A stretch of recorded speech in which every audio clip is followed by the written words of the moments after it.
So today we are going to discuss Leetcode 3196, maximize the total cost of alternating subarrays. So in this question, you are given an integer array nums whose size is n, and the cost of a subarray is defined over here.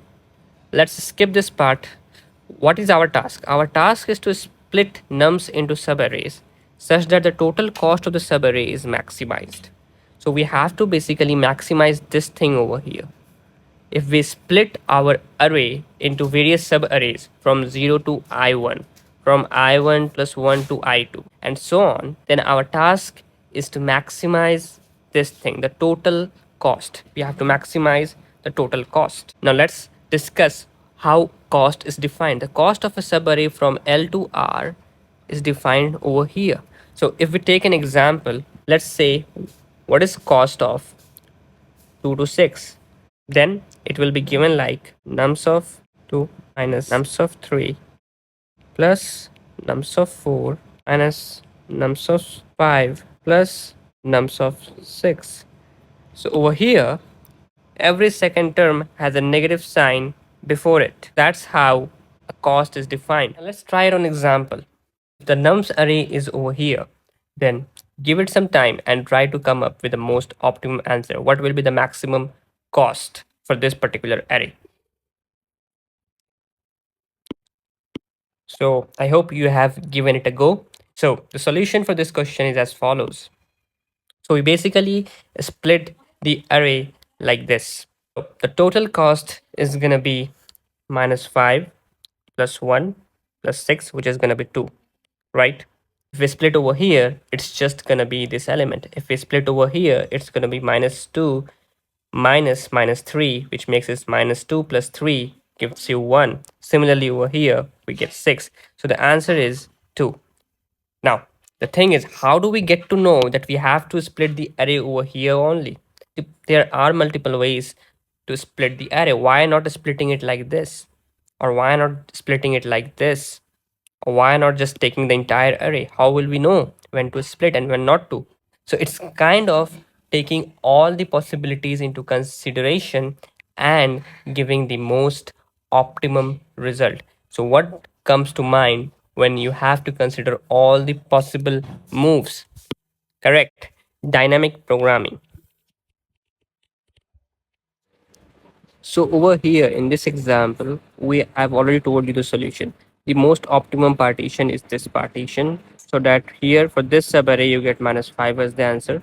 For this subarray you get 1 as the answer. And for this subarray you got 6 as the answer. So the total cost is 6 plus 1 minus 5. 6 plus 1 minus 5, which is 2. So 2 is the answer for this. And then we talked that how should we consider all the possibilities, because the partition can be put anywhere. The partition could be put anywhere, and there can be multiple partitions that could be put. The partitions could be like this as well. You have to consider all the possibilities, and among all the possibilities I have to tell which one is giving us the maximum value of the total cost. So for when we come to each and every element, we have got two possibilities. Let's call it P1 and P2. We can take the element in the ongoing subarray. So like this, plus minus as we are going on.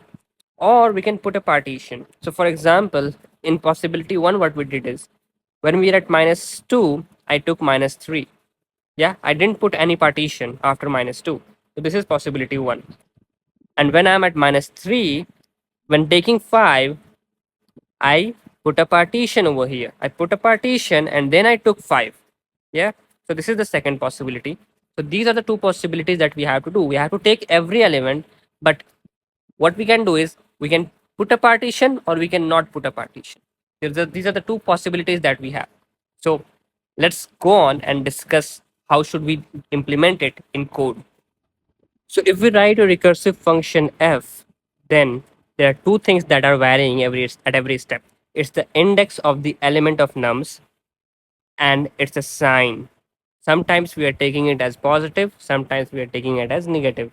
So what I expect from the recursive function is I put in the first value of the index, which is the index 0, and I put in the sign which we will take. So obviously the very first element that we are going to take is gonna be positive. We are going to take a plus sign with that element, right? So I want to return this, and this should give me the answer. Yes. So obviously there are two possibilities, P1 and P2. If the sign is positive, we take the nums IDX with a positive sign and we return the next. And when in the next element, the IDX will increase, the index of the element will increase. And for the next element, we have to take it with a negative sign. And if the sign is negative, obviously we will take the element of the nums array with a negative sign, and for the next element we have to take it positive. So we go normally, we do positive and negative alternatively. But in the possibility 2, if we put a partition, after the partition, the very first number that we are going to take is with a positive sign, right? So we are just going to take nums of idx, and for the next element, it has to be idx plus 1 with a negative sign. So these are the two possibilities that we are taking, right? And finally, in the recursive function, what I'll do is I will return the maximum of the two possibilities. Now, let's discuss the base case of the problem. So when the value of the index will be equal to the size of the array, the size of the nums, what we are supposed to return? We were supposed to return just 0 because there are no elements left, right? There are no elements left and we have taken all the elements till here. So we are just going to return 0. So this should be our base case. So here we will define our recursive function. So it's going to be a long, and let's call it f. And the parameters of the function is obviously the idx, the index of the array that we are traversing along, and it's going to be the sign, and it's going to be the array itself. Let's define the size of the array as n. We discuss the base case. If idx becomes equals to n, we simply return 0. After that, we have got two possibilities, p1 and p2. So let's initialize p1 and p2 with a very big negative number, which cannot be our answer. Minus 1e18 cannot be our answer if you see the constraint. So we are initializing p1 and p2 with those numbers. Sign is positive, so we are considering a positive sign when the value of the sign is 0. When sign is 0, we are considering positive. We're taking the element as positive. And when sign is 1, we will take the element negative.